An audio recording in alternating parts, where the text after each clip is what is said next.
Au cours de cette conférence de presse, Michel Alliot-Marie a pu compter sur le soutien sans faille de son homologue tunisien qui, au cours de son allocution, a longuement rendu hommage à Michel Alliot-Marie qui, selon lui, soutient activement le processus de transition démocratique en Tunisie depuis le Quai d'Orsay. Une façon, sans doute pour lui, de tenter de faire taire la polémique sur les déclarations de Michel Alliot-Marie qui semblait prendre la défense du régime de Ben Ali au début de la crise. La ministre des Affaires étrangères française a toutefois dû s'expliquer sur l'utilisation d'un avion privé au cours des vacances qu'elle a passées en Tunisie à Noël. Un avion qui appartient à un homme d'affaires tunisien mais qui est aussi très régulièrement utilisé par des proches du clan de Ben Ali. Écoutez la réponse de Michel Alliot-Marie.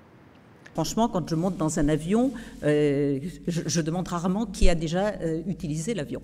Bon, mais je tiens à vous l'annoncer, puisque ça c'est une vraie nouvelle. Monsieur Miled ne fait pas partie de la liste des personnalités tunisiennes soumises au gel de leur avoir par l'Union européenne.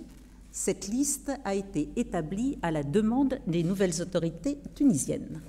Alors il faut toutefois préciser que la Suisse a tout de même décidé au moment de la crise et de la chute du régime de Ben Ali en Tunisie de geler les avoirs de cet homme d'affaires tunisien. Et puis il reste de nombreuses questions qui restent sans réponse, notamment concernant le plan de vol de cet avion privé, ce jet qui au soir de la chute du régime de Ben Ali a quitté Tunis pour se rendre en Sardaigne. Alors pour quelles raisons?